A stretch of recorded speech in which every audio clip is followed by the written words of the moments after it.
La Ciudad de México sí fue fundada en el agua.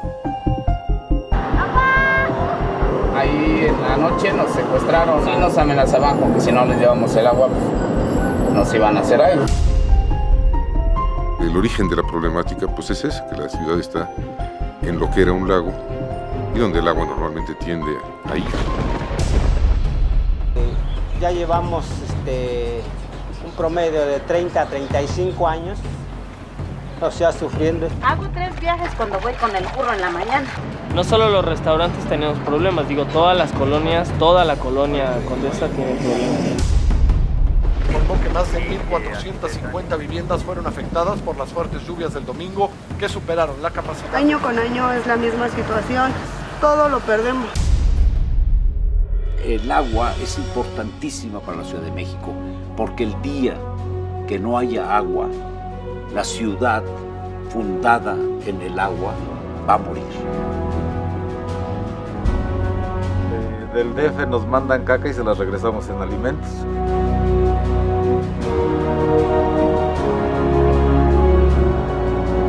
Creo que todavía el canal huele mejor que todavía el agua que supuestamente es potable y sale.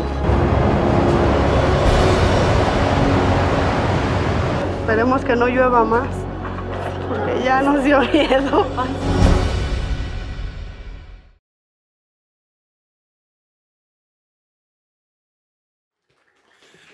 Bueno, una vez más, muy bienvenidos a todos. Agradecer a la Fundación Konrad Adenauer por el apoyo que nos permite tener aquí este evento hoy. Tenemos como invitado primero Marco Antonio Ramírez, ingeniero civil, y con enfoque en fundamentalmente hidrogeología, si entendí bien, de la ONG Ciudad y Agua. Por parte del lado académico tenemos al maestro Carlos Aguirre del ITESO, y de la CEA nos acompaña Carlos, aquí con vasta experiencia, porque ha trabajado no solamente en la Comisión Estatal de Aguas, sino que también desde un principio en la Comisión Nacional de Aguas y en el CIAPA. Entonces, ¿cuántos años ya? Muchos, no vamos a decir detalles para no entrar aquí, ¿no? Los jovenazos. Entonces, en primera instancia, es interesante fomentar el pensamiento crítico, ¿no? Y les pediría, así que brevemente, indicaran algún sesgo que haya, por ejemplo, que se pueda identificar en la película, algo que se quedó afuera, quizás complementar con algo que, principalmente tomando en cuenta la diferencia que hay entre el DF y la situación aquí de Guadalajara, ¿no? La zona metropolitana. ¿Quién empieza? Pues, sí, ándale. Bien, buenas tardes a todos. Entrar en detalle, luego es bueno. Yo creo que el film es más que elocuente para situarnos en el reto que se tiene en esto que se llama manejo de agua, saneamiento, contaminación y todo lo que tiene que ligarse a ello. Yo le decía a Manfred, habría que difundir a cada institución, a cada escuela, a cada congreso, a cada secretaría, este film. Creo, para mí, una parte importante que habría que enfatizar es cómo distinguir el rol que cada uno de nosotros tendría de liga con esta película. El rol como niño, el rol como mamá, el rol como papá, el rol como estudiante de área ajena a esta especialidad, el rol como estudiante que busca el expertise de esta especialidad, el rol como funcionario público, el rol como legislador, el rol como gente que toma decisiones. Es importante, aquí vemos un cúmulo de necesidades de agua. Existe en Guadalajara una situación muy parecida. Las colonias periféricas de la zona metropolitana, si se dan una vuelta, van a ver que con tristeza que puede exhibirse un panorama similar a lo que vimos tanto en escasez de agua como en zonas contaminadas. Fuera del área metropolitana de Guadalajara hay necesidades, se dice a nivel censo que las coberturas andan del orden del 85 al 90% en alcantarillado, en agua potable, se dice. Sin embargo, se toma como que hay saneamiento la punta de una corriente que atraviesa, digamos, 40 kilómetros en Guadalajara y cuya planta está en la salida. Y todos esos 40 kilómetros van a cielo abierto con agua residual. Pero insisto, ¿cómo identificar allí el rol que a cada quien nos toca? Se habla mucho de la gestión integrada del recurso hidráulico y la gestión del recurso hídrico, luego se asocia, la gestión integral se asocia a que es agua, suelo, bosque. La gestión integrada es conocimiento. El film dice al último, una sociedad bien informada demanda soluciones, soluciones que estén bien soportadas, fundamentadas, soluciones equilibradas. En este contexto, repito yo, primero es conocimiento de cómo se mueve el agua, cómo se distribuye el agua. Después es legislación. La legislación es parte preponderante para el manejo del agua. El conocimiento en las universidades, no sé cuántos estudiantes de ingeniería hay aquí. No sé si vayamos a abundar o no, es muy importante identificar las distintas vertientes que tiene el manejo del agua. Control de inundaciones, aprovechamiento, infiltración. Son distintas las vertientes. Entonces, esto es lo que a mí me deja así de primera intención muy importante. Nos sitúa en el gran reto que se tiene. Mayor énfasis destacaría en eso, ¿no? A lo mejor hace falta la primera filmación, que es mi casa, donde yo jalo mi mueble sanitario para que me identifique que yo tengo que ver con el problema. De hecho, así tuvimos hace 2 días un evento sobre residuos y ayer fuimos entrevistados en la televisión por Begoña Lomelí y le preguntó al señor Richter, que es nuestro invitado de Alemania, cómo fue que el gobierno logró educar a la población para la separación de basura. Y medio que como no entendió muy bien la pregunta, ¿no? Y de repente dice, no, es que fue la población que demandó del gobierno una política de separación de basura. O sea, empezó la demanda, vino por una política, vino de parte de la sociedad. Entonces, de cierta manera, pues, aquí, ¿cuántos realmente tienen noción de la gravedad del problema de aguas residuales y cuánta gente tiene noción del tamaño del problema vinculado al abastecimiento de aguas, ¿no? O sea, tenemos aquí, de cierta manera, ya estamos acostumbrados a comprar agua del garrafón, ya pasó a ser un paradigma, ya nadie se queja por qué, ¿no? Pero bueno, no sé, pasemos aquí a Carlos. Perdón, yo nomás para terminar el énfasis del film también terminaría en esto de identificar el rol. Lo que nos toca, ¿no? Vamos a participar como una sociedad crítica, creo que es necesario, es más que necesario. Y dejar también en el marco, vamos a participar como sociedad de propuesta. Yo tuve oportunidad, soy maestro de hidrología, de obras hidráulicas en la Autónoma de Guadalajara y lo primero que le digo a mis alumnos es, no me crean nada de lo que yo les voy a decir. Constaten que si les digo Q igual a por B, esté ahí asentado en algún documento debidamente avalado, ¿no? Entonces es parte de lo que debemos también llevar, ¿no? ¿A dónde vamos? ¿Heredamos o fuimos parte? Que cada quien asuma su responsabilidad, pero lo que nos queda es resolver. Adelante, Carlos. Gracias. ¿Sí se oye? Sí. Gracias, buenas noches. Bueno, la vida profesional que llevo se dedica a esto, a la ingeniería urbana y al agua, sí, en mucho de lo que hacemos. por ahí dicen que la oficina tiene mucha chamba de eso y sí, bendito sea Dios, ojalá y siga, ¿no? Y eso nos obliga a estar pensando en respecto de lo que está pasando. Pero tomando la película o el documental, bueno, muchos parecidos, ¿no? Tenemos una serie de zonas de perforación que se están abatiendo. Teníamos un agua de 30 metros y luego una de 90 y luego una de 200 y luego 300 y ya nos dirá en dónde vamos, ¿no?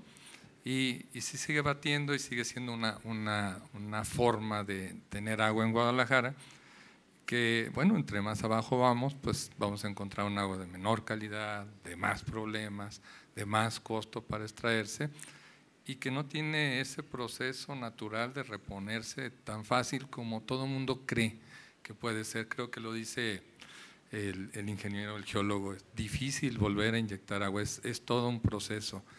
Y luego que sale más caro el caldo que las albóndigas, ¿no? Es una parte. También dependemos mucho del agua superficial, ¿no? Realmente lo que el documental dice es, si no hubiera llegado pues mala como agua superficial, pues no sabría qué estaría haciendo la Ciudad de México. Sin embargo, a nosotros nos afecta, a diferencia de no ser una cuenca cerrada, pues nos afecta lo que pasa aguas arriba y afectamos lo que pasa aguas abajo, ¿no? Tenemos un río que viene contaminado ya, per se, que se ha dicho que se ha hecho mucho en el Lerma, pero seguimos teniendo problemas.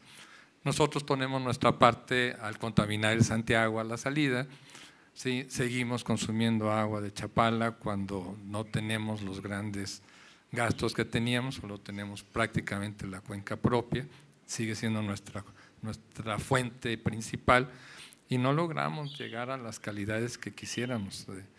Como lo dirá Carlos cuando le toque ponerse cachucha de Ciapa, podrá decir los problemas que se tienen en las plantas de tratamiento para poderle dar salida a agua en calidad, ¿no? Entonces, muy similares las cosas, ¿no? También tenemos el río contaminado, como lo fue mucho rato el Hogado. Sí es cierto que tenemos una mejor calidad ahorita con lo que el Estado y a través de la comisión que le toca ha podido hacer de saneamiento. También nos falta mucho al juntarlo con lo que viene el Santiago y no tenemos otra vez esa calidad que quisiéramos para que fuera una fuente fiable de abastecimiento, ¿no? Entonces, yo digo que, como dice Carlos, y lo hemos visto todos, caminar por la ciudad nos puede decir que hay muchos parecidos. Tal vez tenemos la fortuna de no estar tan cerrados como la cuenca del Estado de México y el Distrito Federal, que tiene ¿qué será? El volumen per cápita más bajo de todo el país, a ser 160 metros cúbicos anuales, en una operación muy simple de dividir todo el agua disponible entre la población. Y ustedes dirán, parece bien, parece mucho, sí, pero eso incluye riego, el agua, en fin, todo. Quiere decir que al agua potable le va a dar un pedacito, ¿no? Y si voltean a los lados y ven la agenda del agua y las perspectivas que se tiene, no son nada alentadoras. Lo que dice el documental es cierto. Yo diría que tienen menos plazo de los 10 años para hacer algo, para lograr sostener los 160 metros cúbicos que tienen por año per cápita, ¿no? Si no va a ser dramático. Dice al inicio del documental, para terminar, que México representa, la Ciudad de México, el 25% de la economía del país, ¿no? Que se vería dramáticamente afectada simplemente porque la población no pueda tener un acceso al agua, ya ni siquiera los negocios y las empresas, la población, el que va todos los días a trabajar, ¿sí? Y que dura días sin agua y que paga 20 veces más de lo que nosotros consumimos en garrafones, ¿sí?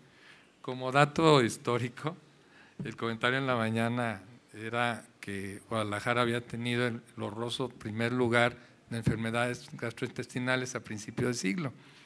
Y eso obligó a que pidiéramos un préstamo, gobernador Curiel, ese de la avenida, en el año de 1900, para un drenaje sanitario y que pudiéramos bajar la cantidad de muertes por estas causas, ¿no? Entonces nadie tomaba agua de la llave. Yo fui a la escuela y tenía prohibido tomar agua de la llave. O sea, y muchos como nosotros conservamos esa costumbre de seguir tomando agua de garrafón porque no confiamos en el agua que tomamos. Y yo le preguntaba a ella que si era del Ciapa o era de garrafón. Entonces, como un paradigma, ¿no? Aunque el CIAPA siempre dice que tiene agua de calidad, ¿no? Bueno, muchas coincidencias, pero creo que también señalaría, para terminar, que diferentes tiempos.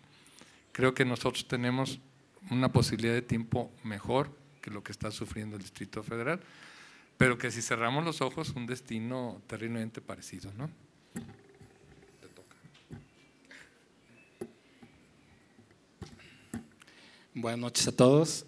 Mi nombre es Marco Antonio Ramírez.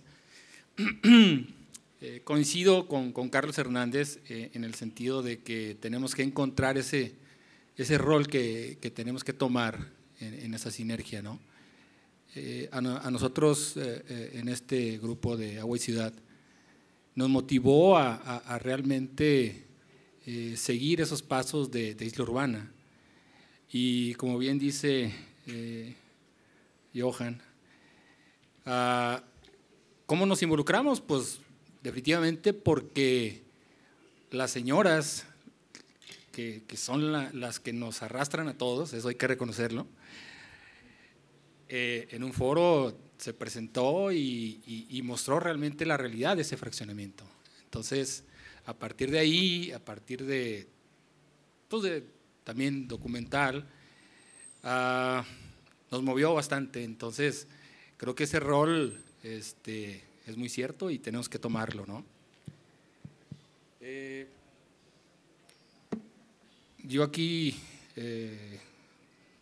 pregunto, y realmente yo creo que es el objetivo realmente de este diálogo, es qué nos falta a todos, no nomás institución privada, pública, ciudadanos, etcétera, universidades. ¿Qué nos hace falta para mejorar y cambiar las cosas, ¿no? Y bueno, hablando de similitudes en cuanto al DF y aquí, pues bueno, es importante saber que obviamente el agua subterránea, pues desgraciadamente no se le da la importancia, ¿no? Decir, bueno, el agua dulce que hay en el planeta, el 3% es agua dulce, el 30% es agua subterránea y el agua superficial es menos del 1%, entonces hay que tomarlo en cuenta. Gracias. Muchas gracias. Después que uno ve esta película, yo por lo menos me quedo así, wow, ¿no? O sea, ¿por dónde empezamos? ¿No? De hecho, antes había planteado con Manfred, con los demás, que algunos objetivos. Por un primero práctico, tocado aquí en el tema, la cuestión de la potabilidad. ¿Sí? O sea, tendríamos no solamente la cuestión de la equidad, de que obviamente así como en la película vimos que algunos lugares no tienen acceso a agua entubada, no vamos a hablar de agua potable, agua entubada. Si el sistema es de intermunicipal de agua potable, ¿qué nos falta, ¿sí?, para poder proveer? O sea, para ser bien sencillo, ¿cuándo es que yo voy a poder en mi casa dejar de comprar agua en garrafón y poder usar el agua de la llave? O sea, y pues en un futuro, eso es claro. Ahorita está medio complicado. O a menos que me digan, no, el agua realmente es potable. Sí, pero, a ver, ¿qué nos falta si es que tengo razón en creer que la calidad de potabilidad no se da? ¿Sí? ¿Qué nos falta para llegar a eso? ¿Sí? Falta dinero, falta presión política o despolitizar. ¿Qué opinan ustedes? ¿Otra vez? ¿Sí? Yo voy a reiterar mucho, una sociedad informada exige soluciones bien pensadas. Guadalajara tiene 4 plantas potabilizadoras. CIAPA potabiliza las aguas que llegan de Chapala. En la primera planta, que se ubica en Miravalle, y en una segunda planta que está en el Tapatío. Potabiliza las aguas que le llegan del río Calderón en una planta que está en San Gaspar. Y potabiliza aguas subterráneas del acuífero Toluquilla, que tiene la influencia de lo que es el Domo Sur, el volcán de la primavera. Los procesos de potabilización siempre han estado abiertos. Nunca hay que decir que es perfecto, no me atrevo a decir que los 365 días no pase algo que pueda afectar la calidad de potabilización, que se da, por ejemplo, ahora que se dan trasvases, el parar y echar a jalar el agua en las tuberías como todo ser humano, como todo material, con el transcurso del tiempo sufre deterioro, sufre incrustaciones. Las paradas y las entradas hacen que se mueva lo que puede tener esa tubería, aun y cuando sea potable el agua. Hay una norma de salud para México que se cumple a la salida de las plantas potabilizadoras. El agua que corre por la llave, en general, repito, no debe de dejar de existir algún percance, como es una fuga, en donde en la fuga se puede incorporar algún tipo de contaminante o de alteración de esa calidad que sale de las plantas potabilizadoras, pero sobre todo influye mucho la cultura que tengamos en aquellas casas donde existe aljibe. En casi todas las casas ya hay deficiencias en la distribución, ya hay tinacos. Y si se hiciera una encuesta de cada cuándo lavamos el aljibe o cada cuándo lavamos el tinaco, pues nos llevaríamos sorpresas. Hay una gran influencia en la calidad del agua que sale de la llave de tu fregadero, que ya viene del tinaco, a la calidad de agua que entra por la red de distribución municipal. La calidad de agua que sacan las plantas de potabilización de CIAPA cumplen con la norma de la Secretaría de Salud. Quizás no es tan exigente como la de la Comunidad Europea, pero es una norma que cumple parámetros de cuidado de salud mínimos indispensables, creo, y en general yo me atrevo a decir se cumple. Existe otra fuente de abastecimiento que son pozos. En general la calidad de agua de los pozos, excepto aquellos que se ven influenciados por la propia característica litológica de los estratos donde está esa agua subterránea, en general es ya una agua percolada, una agua filtrada estamos sacando agua a 70, 80, 90 metros del nivel del suelo. A esa se le aplica un cierto sistema de cloración. Se puede decir que es buena en términos generales esa calidad del agua. Se hacen monitoreos, se ha detectado en algunos lugares que hace falta esa cloración, pero en general se cumple con la norma.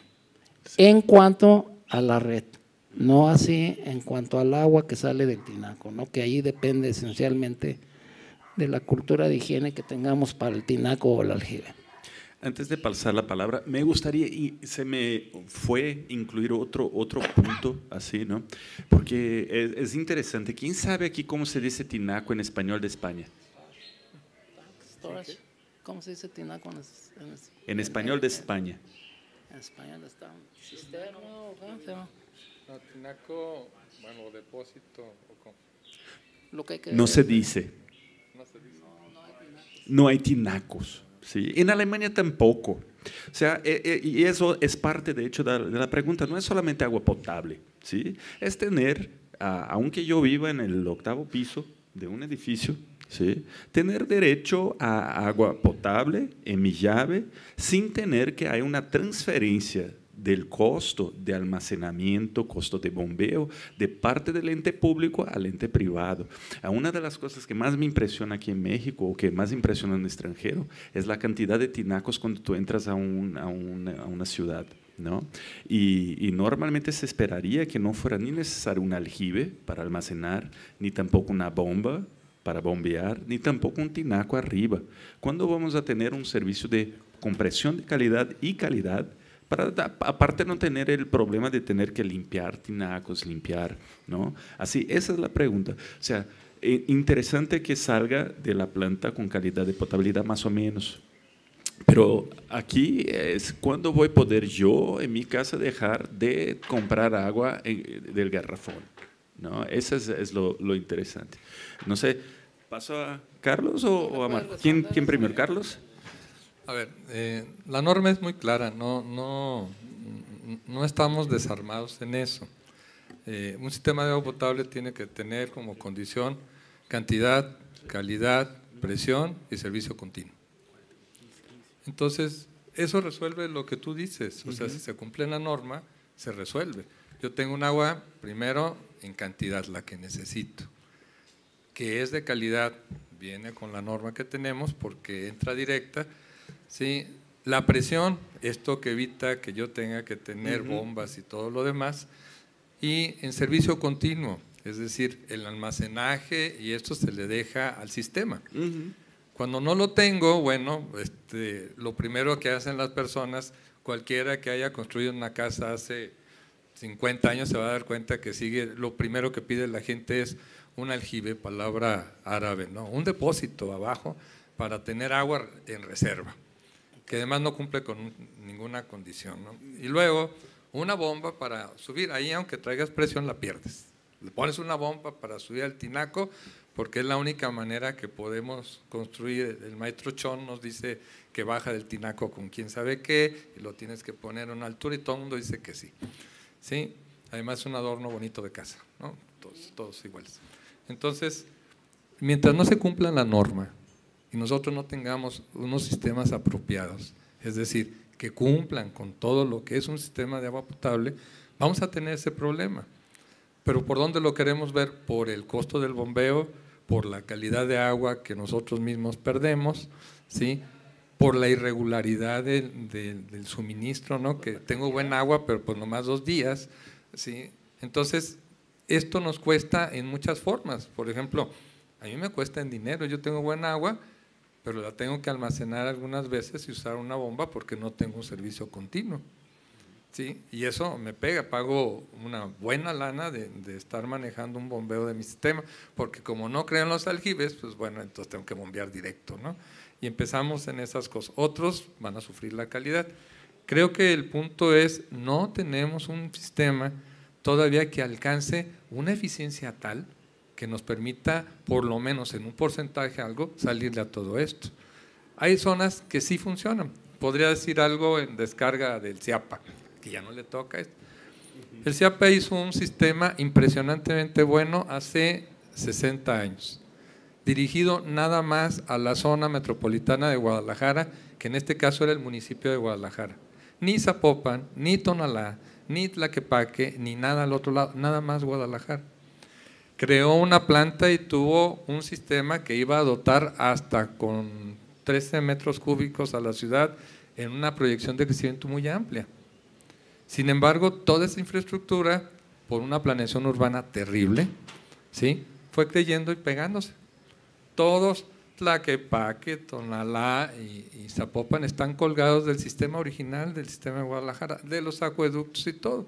Entonces el CIAPA tiene que entrar a un asunto de empezar primero a dotar lo que no debía de dotar y posteriormente a construir obras que no estaban planeadas de esa manera, ¿sí?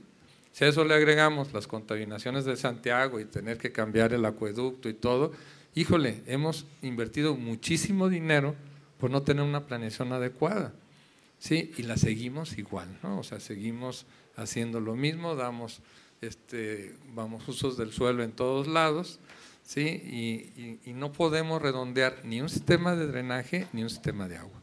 Las dos cosas, porque el sistema de drenaje va a ser un reflejo inmediato del consumo de agua potable. Entonces, no se cumple la norma, no tenemos un sistema de calidad, no logramos tener lo que es un organismo operador formal, ¿sí? Pues entonces vamos a tener repetidamente cualquiera de las 3 o todas al mismo tiempo, como sucede en algunas colonias, ¿no? Y a lo mejor, Marcos, nos podías decir, ¿por qué no se cumple la norma? Bueno, Carlos Aguirre, al final cerraste con algo que coincido, ¿no? Pero bueno, calidad de agua. ¿Qué pasó con la nueva norma 127? Se ajustó. En los 80s, la Secretaría de Agricultura y Recursos Hidráulicos, en sólidos totales disueltos, marcaba 500 el límite. Actualmente es 1000. ¿What? ¿Por qué? Bueno. Entonces, ¿cómo recibe el agua la población? En el 2012, pues, me dediqué un poquito a tomar muestras en tomas domiciliarias, antes de llegar a las cisternas y a los tinacos. Oh, sorpresa. Me encontré valores de 600 partes por millón de sólidos totales disueltos, de Munguía hacia el oriente. ¿Por qué? ¿Por qué no? ¿Por qué el Ladrón de Guevara la tienes de 200? ¿Por qué? Bueno, tiene que ver que en el oriente dependen más del agua subterránea, si no es que en la totalidad, ¿no? Y sí coincido con Carlos Aguirre, que desgraciadamente el hecho de no desarrollar políticas multidisciplinarias te dan estas consecuencias, de que crece, por más que la técnica haga su esfuerzo, pero si los urbanistas no nos apoyan en ese aspecto, no hay dinero que alcance, ¿no? No tenemos esos espacios verdes, esos espacios públicos en los cuales se pueden utilizar para hacer regulación, para hacer infiltración, ese tipo de cosas, es lo que he dicho. Si un tema de ciudad está de la madre, se lleva a todos los demás. Bueno. Perdón, ¿algo más? No, Johan? no, perfectísimo. Sí. O sea, era más bien quizás faltando, entonces, ¿qué hacer para que se cumpla la norma? ¿Qué falta? Porque de hecho, si estamos hablando de Ciapa, por lo menos en los últimos tiempos ha caído así en términos del respeto público sobre, principalmente después del escándalo ahí de la nómina y todo eso, del préstamo del BID que fue utilizado para pagos, etcétera. Entonces, ¿qué falta para que Ciapa cumpla la norma? ¿Qué falta para que Ciapa tenga una presión constante? ¿Qué falta para que en vez de utilizar el dinero para pagar la nómina, utilice el dinero para reparar las tuberías? ¿No? Porque el préstamo del BID que solicitaron supuestamente era para inversión en infraestructura, ¿no? Y estamos muy lejos de los 40% que decía la película en tasa de pérdidas. Mira, quizás esto que dices, ¿qué falta para cumplir la norma? Es la esencia de un diseño. Y parece, a nivel estudiantes de ingeniería, el cálculo más fácil es definir una dotación. A partir de decir, voy a ponerle 100 o 200, lo que se justifique, lo multiplico por la población y saco cuánta necesidad de agua tengo. Entonces, lo primero es la cantidad de agua suficiente para que me permita no tener que estar cortando y obligar a la gente a que almacene cuando no hay. Ahora, a esto se liga uno de los grandes temas, debates, el 40% de fugas. En esto del agua luego se generan muchos mitos y verdades. Ese famoso 40% es algo que le llaman eficiencia global. Involucra pérdida física, que es el agua que se tira o se filtra como producto de una fuga física de agua. Es pérdida de agua que no se consume. Hay pérdida de agua clandestina. Se la roban, pero es agua que de alguna forma alguien está consumiendo. Hay pérdida de agua en la cuestión comercial. Se produce un volumen, se factura un volumen y luego se cobra un determinado volumen. Estos tres factores envuelven ese 40%. Y luego yo digo, se hacen mitos. En Ciapa se reporta que se atienden del orden de 10,000 fugas al año.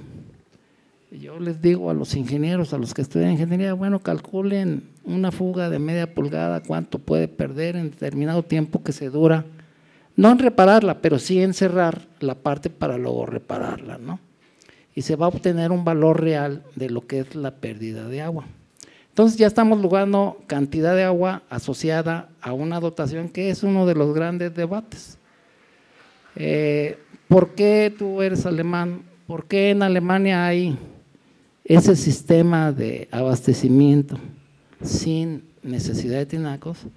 Porque en Alemania seguramente tienen la cantidad de agua, porque seguramente, como es la norma europea, cambian los tubos cada 5 años.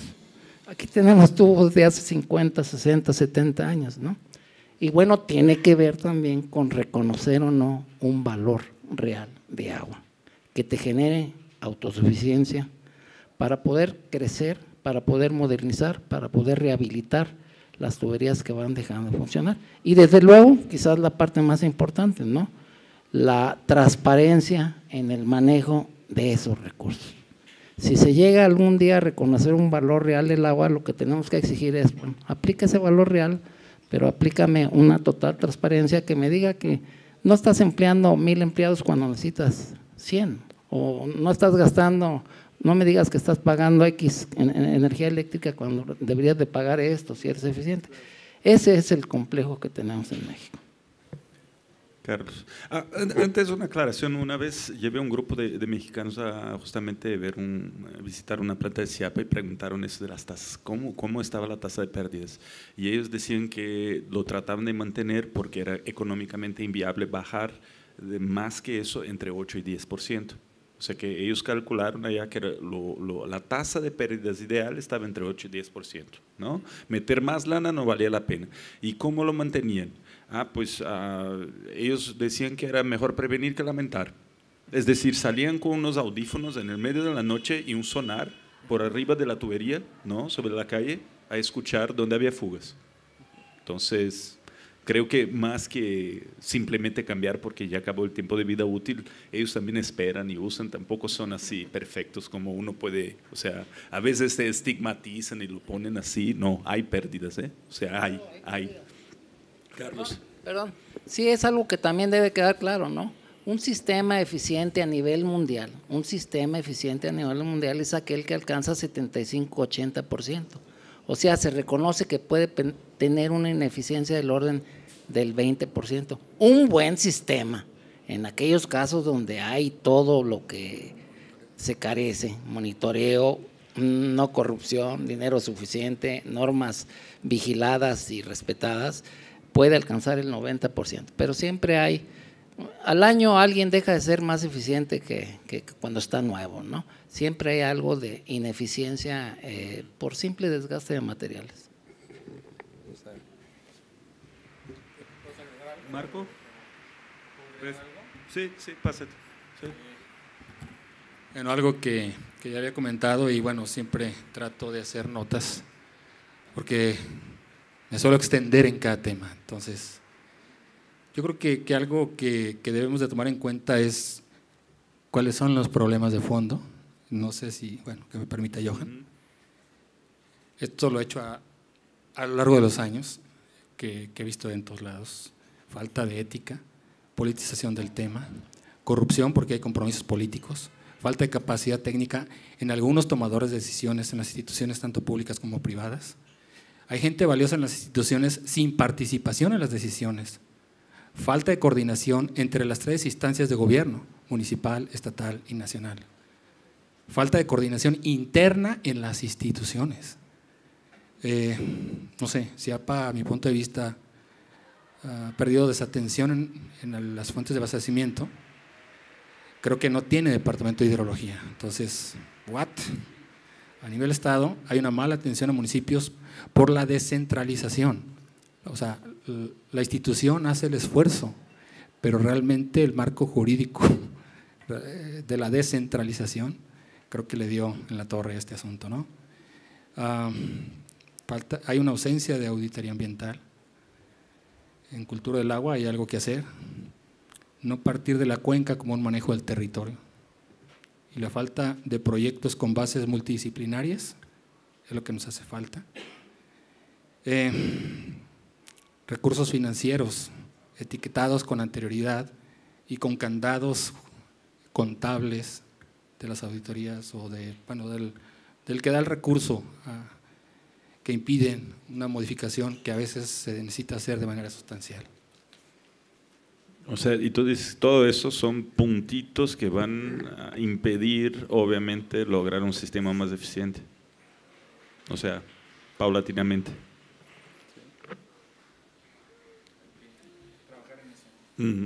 Carlos. Bueno, sí, obviamente se pierde mucha agua, ¿no? Mucha. Pero es un también, Carlos, yo creo que traduciéndole así a mi manera de ver, sería, hay mucha agua que se dice perdida que no es así, pues vamos, o que no está perdida porque se tira. Por ejemplo, Tlajomulco tiene una cuota de 100 pesos, gástate toda el agua que puedas por 100 pesos. Y esa agua no está cuantificada, es decir, pagas una cuota y el pobre cuate que mide no sabe cuánto se gastó. Es tan vaciado que algunos promotores de vivienda dicen agua gratis durante 2 años, que es lo que tantean que les va a tratar de recibir el municipio y nadie va a pagar nada, ¿sí? Como un argumento de venta, ¿no? Y lo peor es que es cierto. O sea, de aquí a que el municipio, antes de quererse hacer cargo y pagar la luz y todo lo que tiene, deja al promotor aventarse un ratote, ¿sí? Y el otro pues no les cobra el agua y todo el mundo muy contento hasta que llega alguien que les quiere cobrar el agua y resulta una tragedia. Pero esa agua se está gastando, ¿sí? Y se ve perdida en un sistema que no está cuantificado, ¿no? Y eso es más común de lo que parece. El otro pues somos todos los que estamos sentados aquí, échenle una vistita a su Zapito. Es el mayor tiradero de agua que tienen, el sanitario que se tiene, o sea, por 2 razones, por malo, o sea, chafa, feo, corriente o inútil, como le quieran decir, y por una falta de presión. O sea, ningún aditamento de esos va a funcionar bien si no tiene una presión específica. Entonces usan unas presiones muy chiquitas. Por ejemplo, las veces que han puesto flujo variable en un sistema de bombeo moderno a las unidades de Infonavit, todos los sanitarios truenan. De 100 años, 120 le tienes que cambiar. ¿Por qué?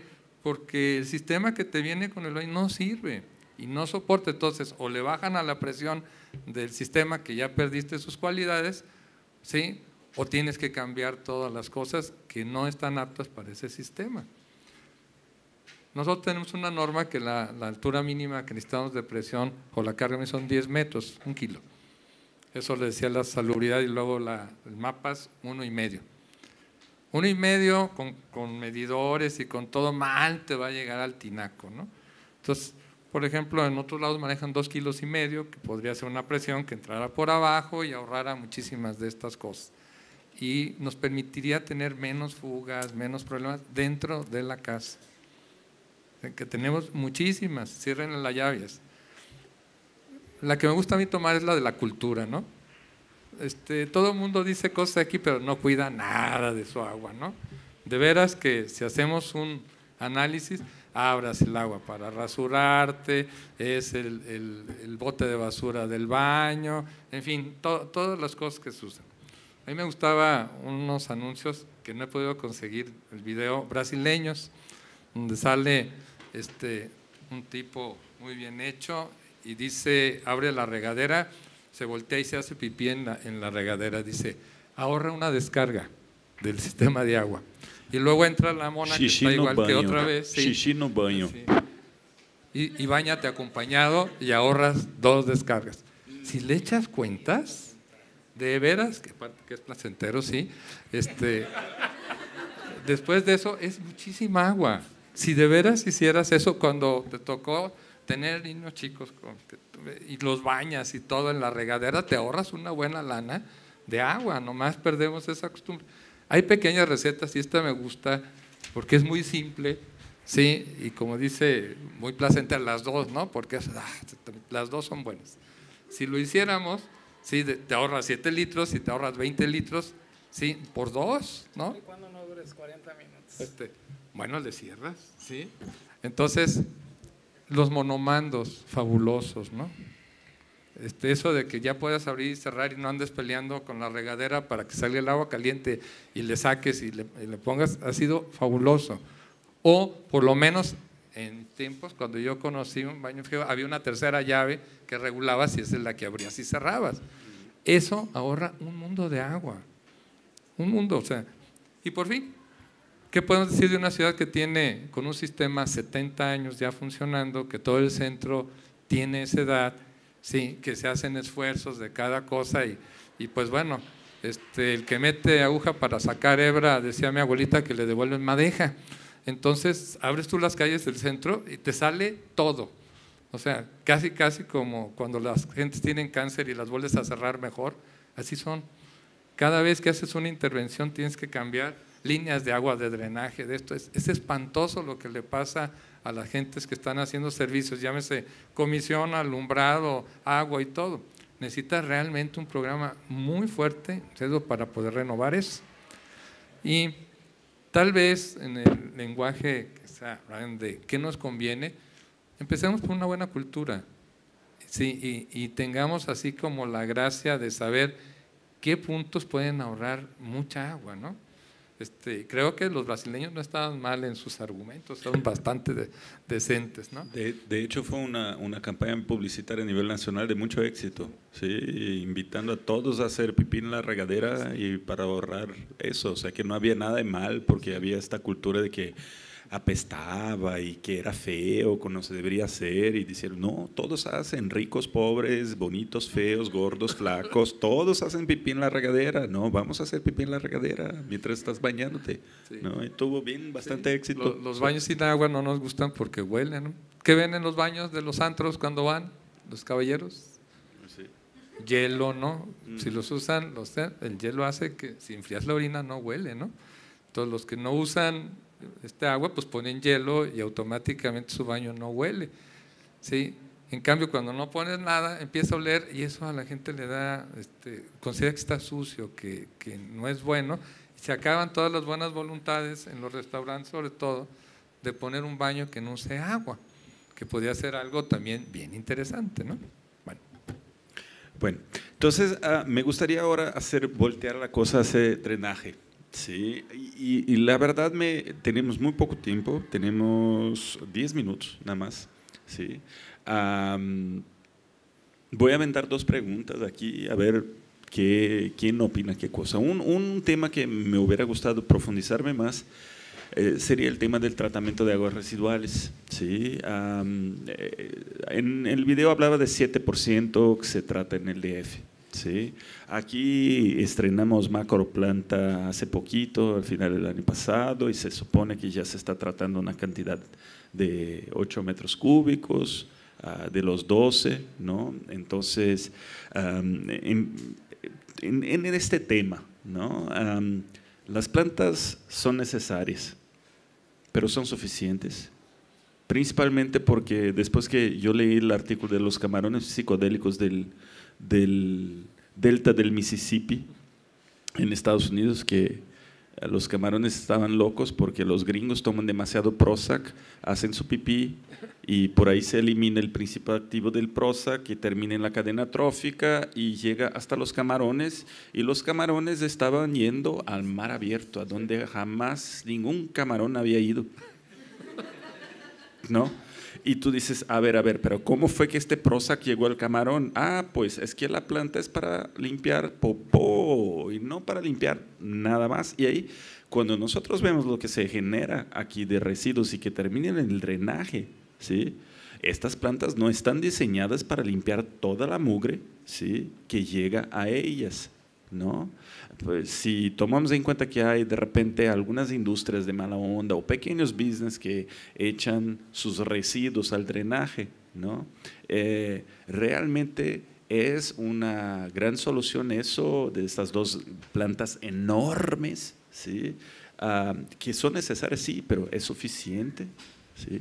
Y el otro punto, a lo mejor se podrían dividir ahí, ¿sí?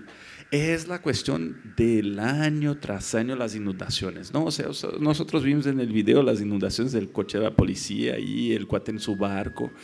¿Qué falta para que el sistema de drenaje sea eficiente aquí en la zona metropolitana. O sea, sabemos dónde se inunda, ¿no? O sea, esta argumentación es válida de que los políticos no quieren enterrar dinero porque quieren hacer obras de que se vean. ¿Eso existe realmente o eso es solo mito, ¿no? O falta gente que vea la necesidad de evitar inundación? Les avento ahí esos dos temas, escojan uno, por favor. Tenemos 10 minutos, muy poquito, ¿eh? Rápido. Lamentablemente todo evento es insuficiente para aclarar. Una población informada es la que exige soluciones bien pensadas. Las plantas evidentemente no son suficientes, basta la afirmación que pusieron para ver que no son suficientes. ¿Por qué no son suficientes? Bueno, porque la cuenca del río Santiago abarca mucho más que la propia zona metropolitana de Guadalajara.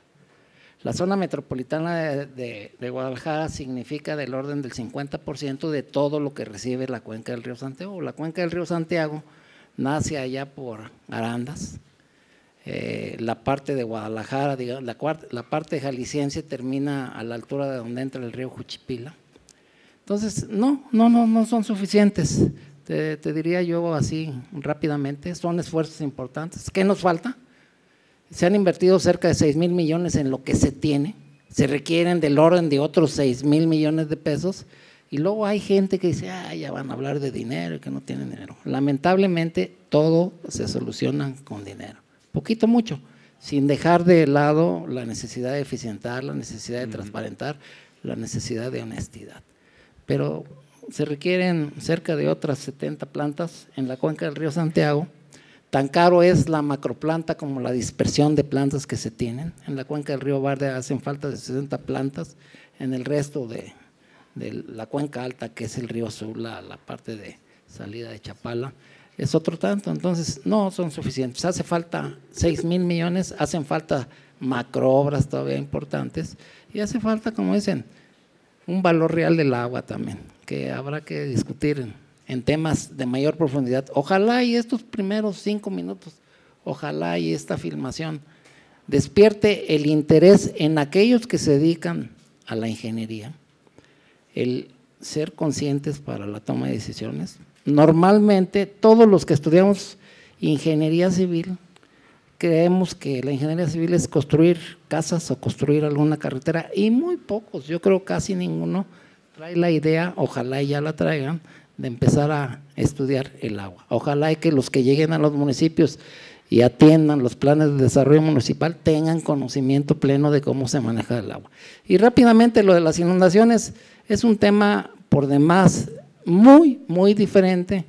En obras hidráulicas hay obras para abastecimiento, para aprovechamiento, hay obras de control de inundaciones, hay muchas necesidades también para poder resolver ese tema. Hay identificación de múltiples proyectos para resolver ese problema, y hay necesidades económicas que hay que satisfacer. Se implementó y se modernizó la Ley Estatal del Agua para responsabilizar que cada uno que tenga un techo trate de controlar lo que su agua pluvial va a generar para que no afecte al de abajo. Son innovaciones, estamos después de 50 años por revolución, digamos, queriendo corregir muchas cosas que hay que corregir.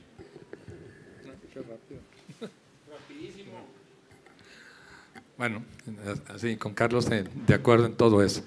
3 observaciones. Yo creo que las obras de saneamiento son importantes porque tenemos un problema de salud, y entonces, queramos o no, tendremos que resolver ese problema de salud a la escala que lo estamos manejando. Y bueno, pues vale estar tratando de hacer medidas de remediación a muchos años de no haberlo hecho, ¿no? Yo creo que las plantas cumplen con su función, no son la solución integral en una ciudad como Guadalajara en este caso, porque el problema es, todavía no separamos los drenajes, seguimos teniendo un drenaje combinado, y tendremos que darnos a la tarea de una ciudad nueva que se vaya separando para poder llegar a ese óptimo que todo el mundo tenemos en la cabeza. Pero el esfuerzo es muy grande, al grado que si se completan las 2 plantas en su totalidad, el tratamiento de todo el estado por solo la ciudad de Guadalajara se iría como al 72%, ¿no? Es decir, en un solo brinco partiríamos del 12 que empezamos al 72, y eso en términos de tratamiento es un buen dato, ¿no? La parte, bueno, yo diría algunas cosas. Consume menos agua, sé más racional y vas a también tener menos agua sucia. O sea, otra vez, ahorra tantita agua y este tratamiento se va a bajar significativamente. O sea, ensucia menos, o sea, vayámonos a medidas de origen, ¿no? Brincamos al pluvial porque si no me va a quedar con las ganas. Una ciudad que está muy sujeta a lo que está pasando de clima y todo, y lo vamos a empezar a ver, muchos datos y mucha investigación que valdría la pena hacer un tema para ver de lo que ha avanzado el país, el Instituto de Tecnología del Agua, en este seguimiento de temperaturas y precipitaciones. Pero para nosotros el agua sigue siendo como un enemigo. Todas las obras que hacemos aquí es de defensa y con el criterio de que agua que no has de beber, pues déjala correr. Entonces, pues tu botes y mucha agua corriendo, ¿no? Y así lo sentimos que debe de ser. Creo que perdimos desde hace muchos años la red natural, que se ha defendido mucho, y luego nos quejamos que si invadimos esa red natural, pues nos inundamos. Sí, difícil recuperarla y nos va a costar mucho dinero tratar de conciliar ese gran volumen de agua. Sí, pero creo que lo que dijo Carlos es muy cierto. Si aplicamos criterios que aquí estamos en la primera etapa de impactos ceros, por lo menos podremos hacer la primera parte de esto, que sería una regulación en cada lugar. Tu azotea, por ejemplo, ¿no? Tenemos la ventaja de tener azoteas planas, serían muy fácil usarlas y estar dentro de normatividad, 100 kilos, 10 centímetros de agua, cumples con la norma y puedes regular y ayudarías al sistema de la ciudad muchísimo, muchísimo. Y la última que yo diría es, no nos quedemos ahí, deberíamos reutilizarla, ponerla en calidad, y algo que dijo un paisano de la orilla que decía, por favor, no la tires al drenaje. Ajá. Esas reglas parecen muy sencillas, pero junta todo el agua y no la tiras al drenaje y es todo un reto, ¿sí?, al que tenemos que avanzar. Ya vamos en el primero, bueno, pasemos a la segunda parte, ¿qué hacemos aunque sea con parte del agua, ¿sí?, que cae de mi azotea y todo? Bueno, tiene un valor muy importante y puede ser utilizada. Muy bien los dos. Algo que yo veo, bueno, en cuanto al tratamiento, tanto en la cuenca Lerma-Santiago como en la zona metropolitana de Guadalajara, los industriales y los agricultores que consumen el 80% de este vital líquido trabajan ineficientemente y contaminan. Entonces, no nomás ellos, también los desarrolladores inmobiliarios, yo creo que habría que exigirles que tengan plantas de tratamiento, porque si no, no tuviéramos así estos ríos y arroyos, ¿no?, completamente contaminados. Y pues, obvio, los desarrolladores no quieren invertir, quieren quedarse con toda la lana y no se vale. Pudiera hacerse tratamientos por cuenca. ¿Para qué? Pues para que cuenca abajo la utilicen, por coto, por casa, pudiera ser. Inundaciones, pues bueno, hay que separar esas aguas. Carlos Aguirre tocó el tema, esa lluvia hay que usarla. 100 metros cuadrados te da para 150 días para 4 personas, utilizando el periodo de retorno, utilizando tomando en cuenta los periodos de retorno, los 30 días al año que pasan los 10 milímetros, entonces se puede y no sale caro. Y el otro tema es infiltración, que desgraciadamente hasta ahorita las infraestructuras que se han desarrollado dan pena. ¿Por qué? Porque para hacer proyectos de recarga artificial lleva un protocolo y lleva un conocimiento del entorno, de cómo te llega el agua, cómo te llega, a dónde te llega, a dónde la vas a encauzar, qué calidad tienes abajo. Entonces, no se hace. Se hizo un proyecto de algunos kilómetros y ¡ay! Es que a 2 metros me salió arcilla, qué bárbaro. Entonces, ¿qué nos falta? ¿Qué tenemos que hacer? Insisto, ¿cómo mejorar este tema? Se creó el Observatorio del Agua, ha incidido, los han dejado incidir. Creo que el problema, yo insisto, no es técnico, sino que los políticos nos matan. Okay. Bueno, pasamos entonces a la sesión de preguntas, por favor. Manfred, tenemos a Alesia y Guillermo aquí. ¿Sí? Acuérdense que es corto, ¿sí? Breve, porque no tenemos mucho tiempo. Nos quieren echar de la casita clavijero ya, entonces hay que ser rápido. Bueno, más que preguntas, es uno decir que a nivel nacional hace falta mucho entendimiento correcto, científico actualizado de cómo es que funciona correctamente el agua, ¿no? Porque las consecuencias que estamos teniendo es básicamente por una falta de entendimiento, ¿sí? Y porque la corrupción pues está hecha de las personas que nos han llevado hasta ahorita, que tienen apellido y nombre, ¿sí? Creo que no hace falta dinero y está comprobado con casos de éxito también a nivel nacional e internacional. Entonces es una cuestión de robo de dinero. Por ejemplo, en el caso de El Zapotillo… Alesia, no, ¿puedes decir, sí, ¿puedes el decir caso del quién Zapotillo, eres? el 40%… Alesia, ¿puedes decir quién eres? Yo soy Alesia Cachadurian y ahorita estoy haciendo el doctorado en la UNAM en agua subterránea. El caso del Zapotillo, el 40% del agua que se quiere llevar del Zapotillo equivale a la cantidad que en León y Guadalajara se extrae el agua de forma ilegal por el sector agropecuario e industrial. Entonces, hay que recalcar lo que decía Marco.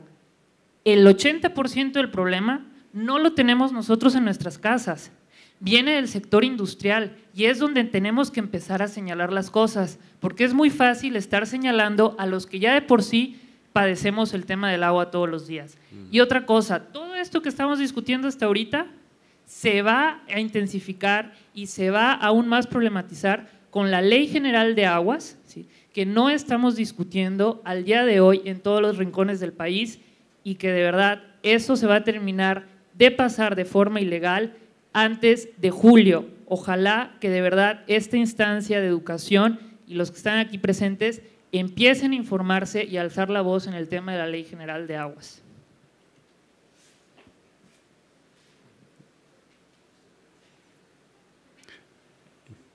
Acuérdense que es zona metropolitana, acótense, ¿sí? Yo sé que quieren hablar del Zapotillo, quieren hablar de León. No, aquí no es el foro, aquí es zona metropolitana y vamos a tratar de reducir para poder sacar algo por lo menos, ¿no? O sea, no. ¿Cómo? No. Vamos a hablar de los temas que vimos aquí.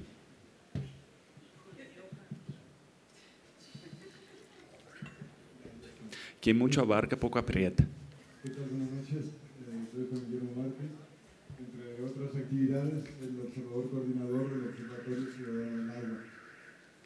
Bien, tres cosas. Lo que acabamos de ver aquí y se sigue discutiendo es un modelo que debería estar rebasado, que es el de la oferta. Entonces, mientras no superemos esa gestión del agua, si seguimos pensando que todo es obra civil, yo soy ingeniero civil, ¿verdad? Conozco del tema, entonces vamos a seguir hablando de lo mismo. Mientras no se limite el crecimiento desproporcionado y desordenado de las ciudades, no va a haber cuenca que nos alcance para llevar el agua a las ciudades y el siguiente paso, no va a haber agua disponible en el caso para producir alimentos para las ciudades. Entonces, otro tema que no se escuchó aquí, que no se vio expuesto de alguna manera es el reuso del agua. ¿Cuántos metros cúbicos reutiliza Guadalajara? Y sigue preocupando el esquema que predomina de los grandes negocios, tanto en la construcción de plantas. Yo recuerdo que había hasta presupuesto para 5 o 6 plantas distribuidas de forma equitativa, estratégica en la ciudad. Se están escogiendo lugares que cómo se va a reusar esa agua, bombear de regreso cómo, ¿verdad? Esas macroplantas, pues vemos que y seguirá siendo un fracaso en el sentido de lo que ya se comentaba, las descargas múltiples que no va a tratar esas plantas. Entonces es tener un gasto innecesario porque además del drenaje combinado, la calidad del agua que se sigue descargando no va a cumplir con las normas y se va a gastar muchísimo dinero y alguien va a hacer un gran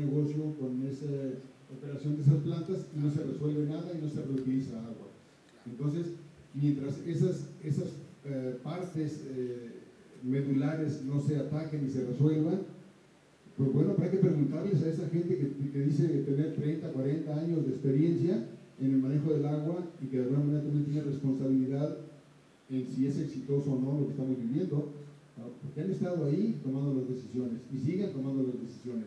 Entonces, tiene que renovarse en todos sentidos esa gestión y se tiene que entrar a una verdadera gobernanza. Yo recuerdo la celebración que se hizo recién para el Día Mundial del Agua, se incluyó dentro del bloque de la gobernanza del agua la construcción de una presa.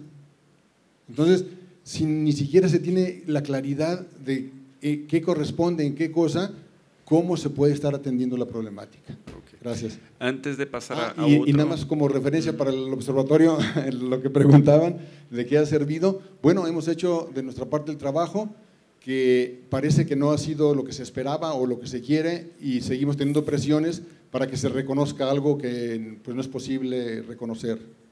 Entonces, bueno, estaremos en unos días informando, convocando una rueda de prensa. El viernes es el primer aniversario, pero es una lástima que un espacio que se construyó de primera instancia, lo entendíamos como un buen propósito, se pretenda que en algunos sectores, algunas gentes, sea algo a modo que avale lo que está caminando sin modificar lo que está mal, más bien que se modifique la aceptación de parte del observatorio. Entonces, bueno, pues ya les estaremos informando. ¿Cuál ha sido el bloqueo específicamente? Bueno, y eso lo comentamos en corto incluso con el señor gobernador cuando planteó inicialmente la posibilidad de crear el observatorio, que sería una herramienta de doble filo. Sería positivo y reforzaría una gestión abierta, integral del agua si se atendían las recomendaciones. Que si no se atendían, entonces se convertiría en un dolor de cabeza, porque también las instituciones que están participando, que estamos participando, no van a comprometer su prestigio afirmando cosas que les va a afectar. Entonces, bueno, eso es el… distribuir aquí un poquito mejor el tiempo. Meollo. Sí, gracias. Sí.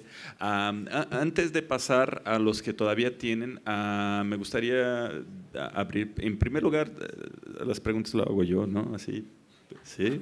Perdón. Exacto. Y luego, antes de pasar a los siguientes, ¿alguno de ustedes tienen algún comentario sobre lo dicho hasta el momento?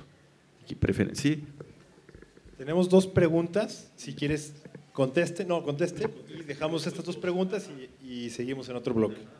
Yo repito y coincido con lo que dijo la señorita, hay que conocer, hay que informar y hay que analizar lo que soporta tal o cual decisión y calificarla.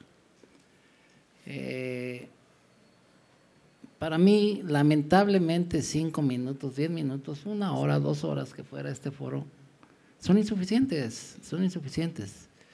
Un estudio de una cuenca se hace en 6 meses, en 4 meses, si eres muy bueno y tienes conocimientos y experiencia. Un proyecto de planta de tratamiento demanda mucho, hay que hacer una caracterización, hay que hacer inventario, se demanda mucho tiempo.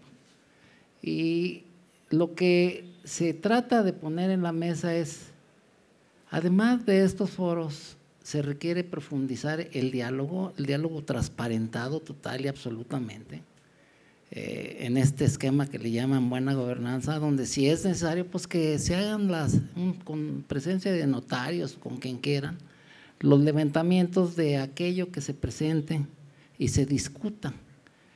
Lamentablemente, y qué bueno que tenemos internet y que se han aumentado los medios de información, pero tanta información a veces desinforma.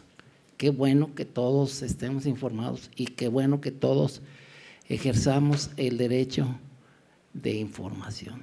Sin embargo, no se vale, y lo digo legalmente, no así como de sensibilidad, no se vale, si yo quiero pelear algo tengo que demostrar aquello por lo que estoy peleando, y si no se da el diálogo para ver eso que estoy peleando, pues lamentablemente no se va a poder llegar a que lleguemos a algo debidamente concertado. Tú vas a decir blanco, yo voy a decir negro y ahí nos vamos a llevar todo el tiempo. Eso es muy triste que pase. Nosotros, por ejemplo, en torno a alguna participación en diálogo con el observatorio, hemos abierto como Comisión Estatal del Agua la invitación para poder platicar en este tenor que hablo, ¿no? Dar a conocer lo que tengamos, juzgarlo, que nos den a conocer lo que se tiene, analizarlo, juzgarlo y sacar una conclusión como jaliscienses que buscan que Jalisco crezca en el marco de una decisión debidamente sustentada que nos permita, si es necesario, ir a un alegato ante los tribunales o ante las autoridades. Aquí hay una Constitución, hay que respetar la Constitución, hay leyes, hay que apegarnos a las instituciones. Y si tenemos los fundamentos, más allá de lo que leí en internet, porque no siempre todo lo que dice el periódico es cierto, aleguemos, peleemos, juntémonos, dialoguemos, transparentemos lo que tenemos y lo que sustenta cada una de las cosas que queremos defender. De lo contrario, qué bueno que hagamos estos foros, va a ser muy bueno, van a ir a Marco, van a ir a Carlos, van a ir a Carlos Hernández. ¿Será cierto o no será cierto lo que dijo? ¿Quién sabe, no?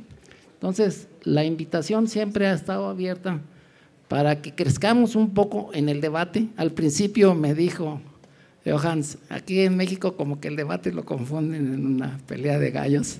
Creo que tenemos que aprender. No, el debate exige aprendizaje. Por ahí se hicieron unos ejercicios de participación social. A mí me tocó participar en los consejos de Cuenca y hay gente que cree que en una reunión se van a allanar los intereses de miles y miles de usuarios. Eso es falso.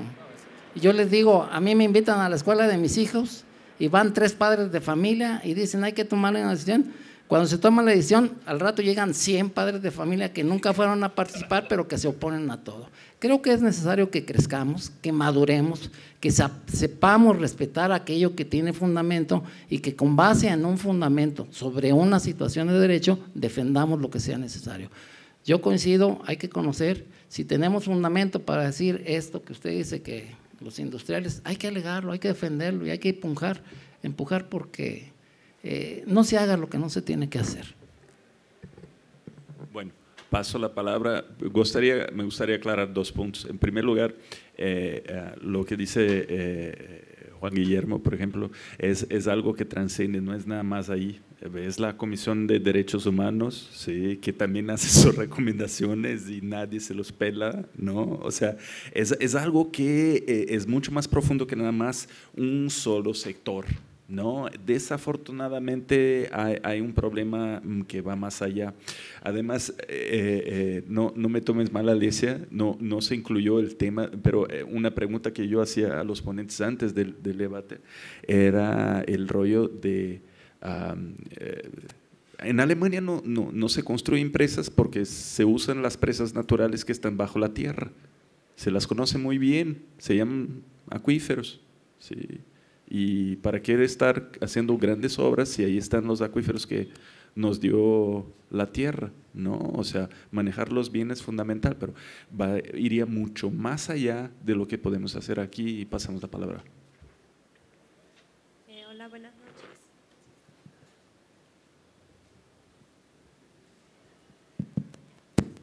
Buenas noches. Rápidamente, Alejandra Mendoza, colaboro con el ITESO en algunas investigaciones y bueno, ya que me dieron permiso de hacer pipí en la regadera, le voy a decir a mi mamá que me había prohibido.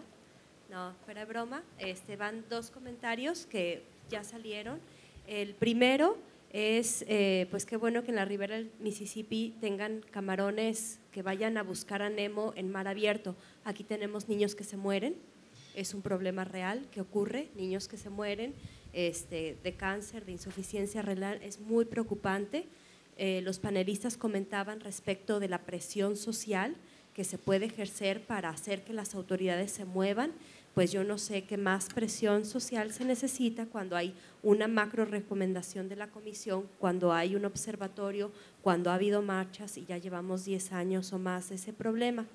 Y el segundo es un poco, hay muchos problemas que se tienen que resolver, pero siguiendo lo que comentaban los compañeros del tema de oferta, o sea, ¿qué podemos ir haciendo para ir educándonos y construir de manera que ocupemos menos agua? Porque si no, no va a haber agua que nos alcance. Muchas gracias.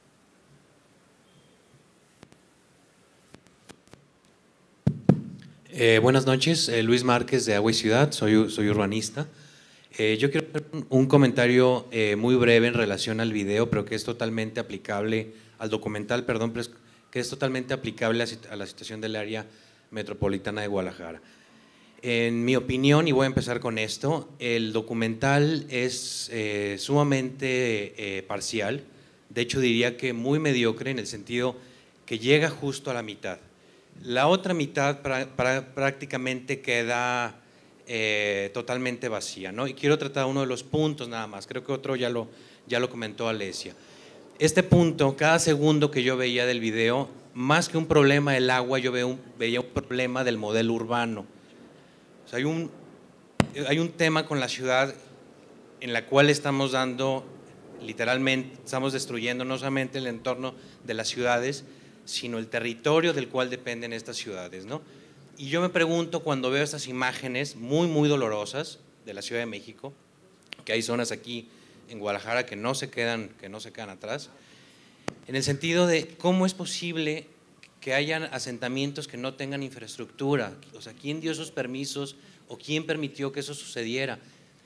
¿Quién dijo que teníamos que urbanizar la cuenca de esa forma, en el sentido de impermeabilizarla totalmente? ¿Quién permitió que el modelo no dejara un solo metro cuadrado de área permeable, que es precisamente lo que comenta la infiltración y la recarga del agua subterránea, ¿no?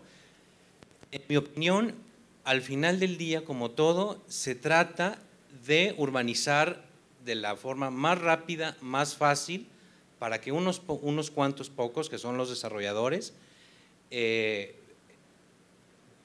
se forren de dinero en el menor tiempo posible, a costa de todos estos problemas que estamos viendo, no solamente con el agua, sino con muchísimos otros temas de recursos naturales. Entonces, creo que uno de los principales problemas en este tema es el modelo urbano. No cambiemos el modelo urbano, difícilmente vamos a resolver el tema del agua.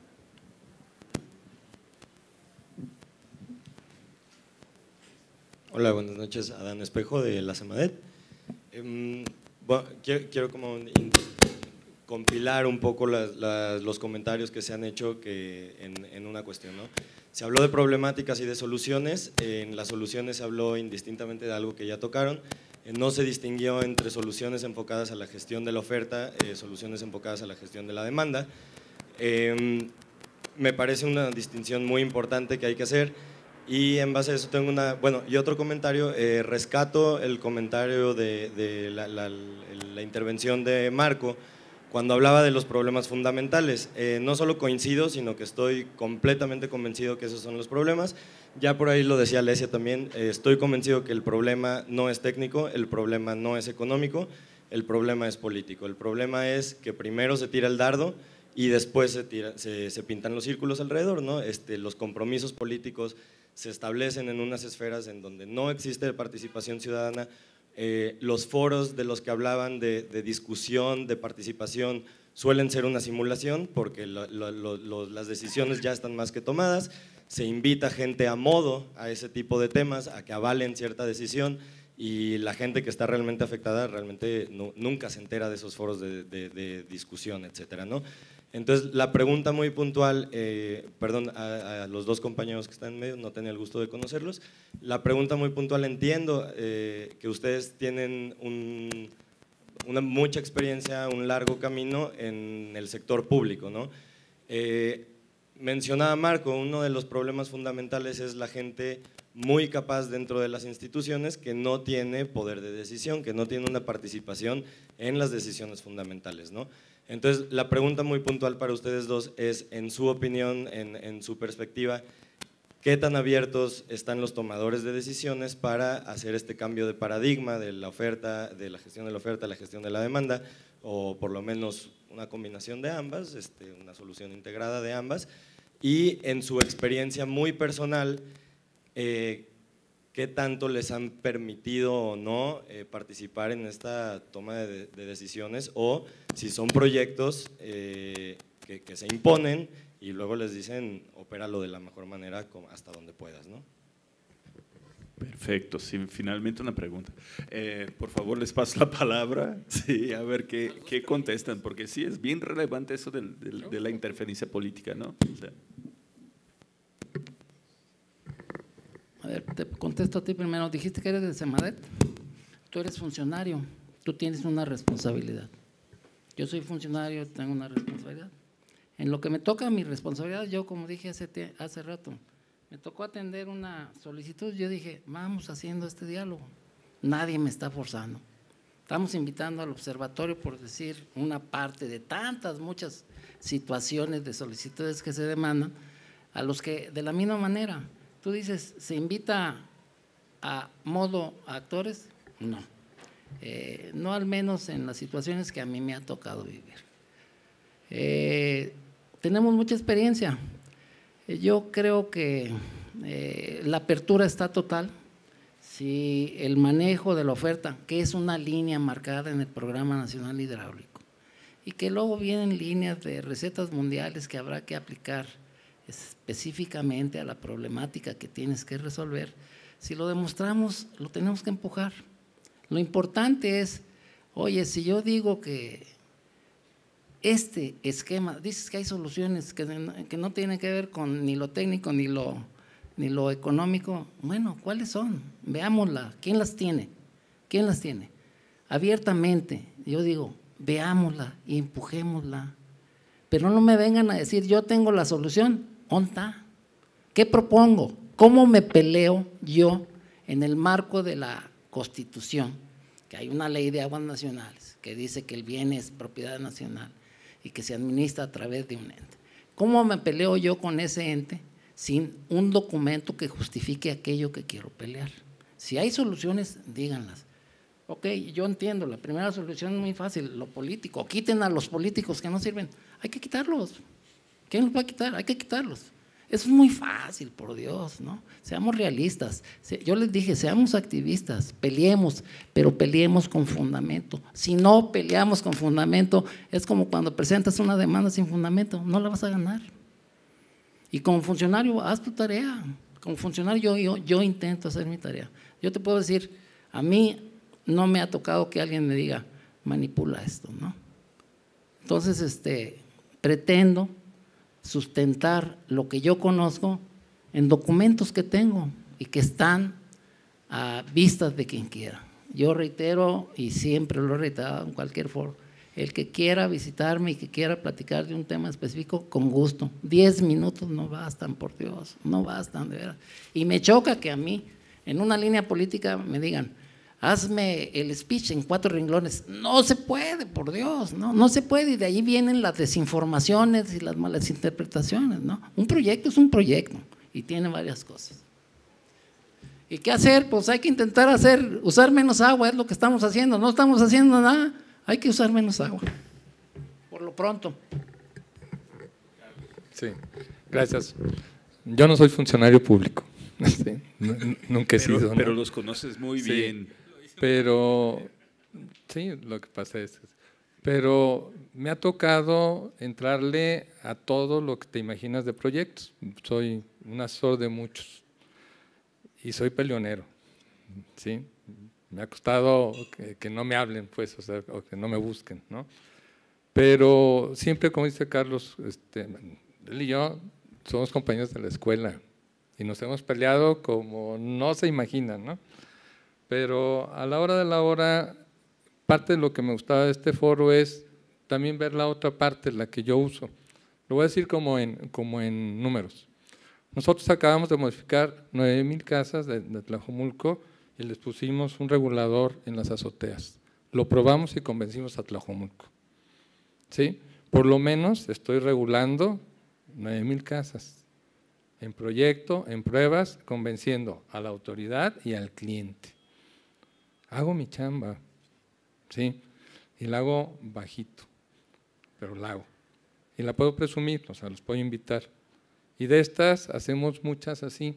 Creo que soy un asesor que no se echa para atrás, pero usa 2 cosas que son importantes. Se apega a la ley, ¿sí? Y la ley tiene muchas ventajas. He tratado de ayudar a hacer políticas públicas. Híjole, ahí no me ha ido muy bien, creo que ustedes tampoco, ¿no? Como el perro ladré y me rompieron el hocico como 3 veces. Pero no en feo, sino me dicen que sí y luego no aparece lo que decimos, ¿no? Te vas muy contento. Pero no por eso dejo de hacer la política pública, ¿no? Es decir, trato de que se ponga lo que pienso. Pero lo que más me ha funcionado, y no tengo por qué decir, es cuando me junto con otros. La verdad de esto, de empezar a lo que ya sabía desde hace mucho tiempo, aplicarlo es juntarme con otros. Por ejemplo, hicimos una cosa que se llamaba la cicatriz urbana con Luis Márquez, que era el rescate de un cauce, y yo creo que pues pegó. Aquí anda de Meche todavía metido en este asunto. Creo que fue bueno lo que vimos en aquel tiempo, ¿no? O sea, él me contagió de unas cosas, aprendí de arquitectura, casi siento que los quiero, casi. Sí, pero me ha dejado mucho y lo trato de aplicar. Pero también me ha dejado mucho meterme con las vacas sagradas de acá, que realmente son unos perros, o sea, tienen unos argumentos y unos elementos que si no te metes en esa línea y te pones en forma, pues te van a pasar encima, ¿no? Entonces, creo que tienes que aprender de los dos lados. Ha sido para mí una buena enseñanza, y la parte que me relaja y que me hace es cuando ya eres profesor, ¿sí? Y puedes empezar a decir lo que piensas de una manera más sencilla, más clara, más diferente, ¿no? Creo que también les digo a mis alumnos, todo menos como yo, ¿no? Esa es como la regla. Entonces, bueno, al final de cuentas creo que tiene esta sociedad un paquete muy grande, porque pues el gobierno es parte de nosotros, ¿no?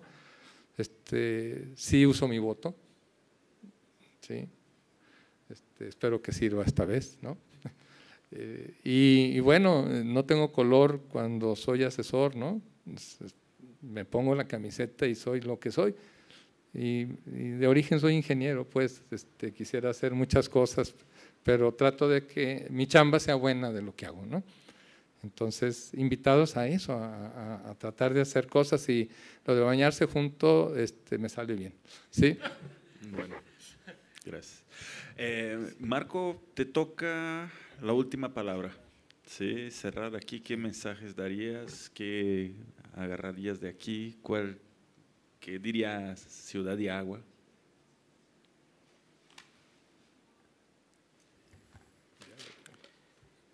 Bueno, gran responsabilidad. Ideas por la cabeza pasan en el sentido de sí ponerse las pilas, levantar la mano, no dejar de hacerlo, y como bien dijo Carlos Hernández,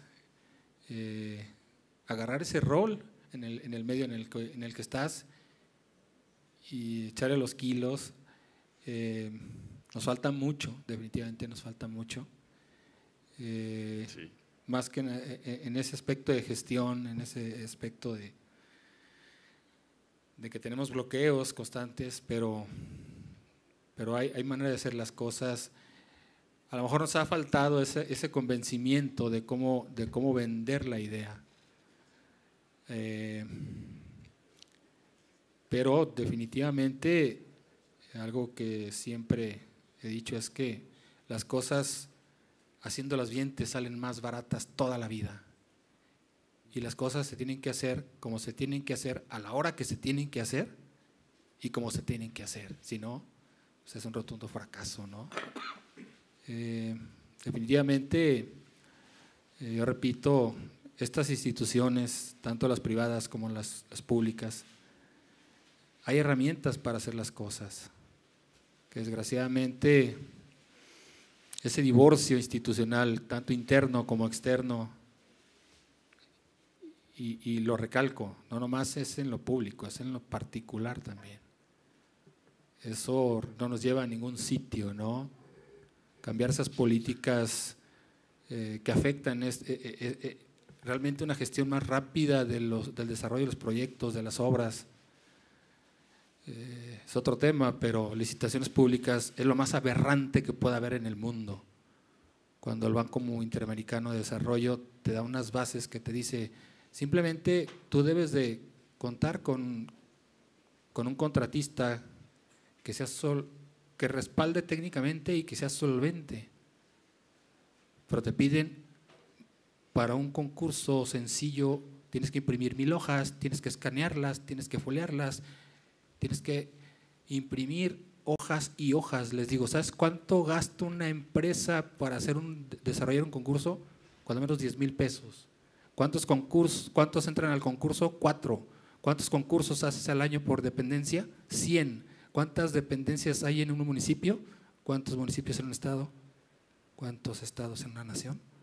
Son millones de pesos que se van a la basura. Entonces, ese tipo de cosas también bloquean esa gestión. ¿Por qué? Porque creo que hay maneras de hacer las cosas.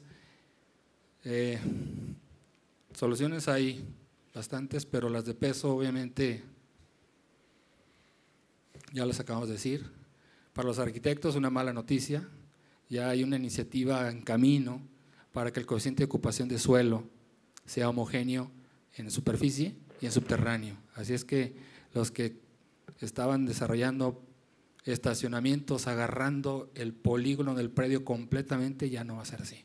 Ese es algo que en lo particular nos sentimos satisfechos porque eso va a cambiar algo en el sentido del ciclo hidrológico completo del agua y echarle ganas. Muchas gracias a los tres.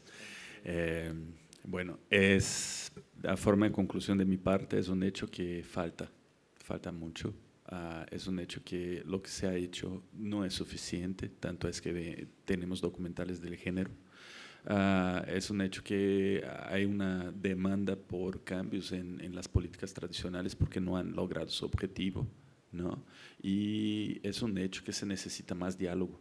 Sí, de hecho, era el gran chiste aquí de que los mexicanos cuando empiezan a debatir empiezan a pelearse porque toman como si fuera un atentado contra su integridad y la Virgen de Guadalupe y que no sé qué, ¿no? Y ya no realmente no dialogan, no terminan sin intercambiar las ideas y llegar a consenso. Sí, no se puede hacer todo al mismo tiempo, hay que construir consenso y este proceso de construcción de consenso es lo que se llama política.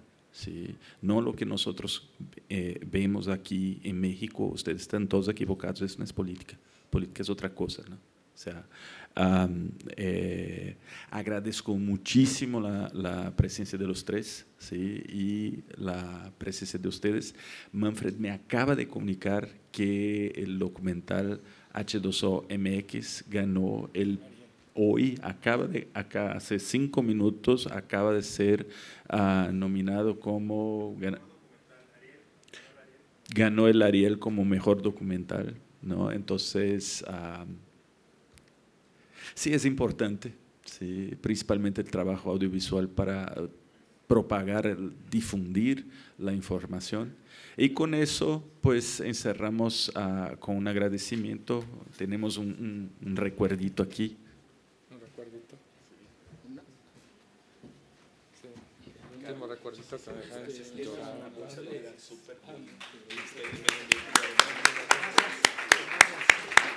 Aquí. Dije, va a ser una lechuga de gracias. Ese es el de Marco, ¿no? Espérame, dale. ¿Qué? Sí, que a los dos nos dicen lo mismo. ¿Los dos? Son bolsas son bolsas que trajo el señor Richter del Ministerio de Medio Ambiente de Baviera para hacer las compras, bolsas de tela. Es bastante común allá, ¿no? Para evitar las bolsas plásticas. Y con esto damos por encerrado el tema de hoy. Muchísimas más gracias a todos que participaron para la organización de este evento. Sí. Y una buena noche a todos. Gracias.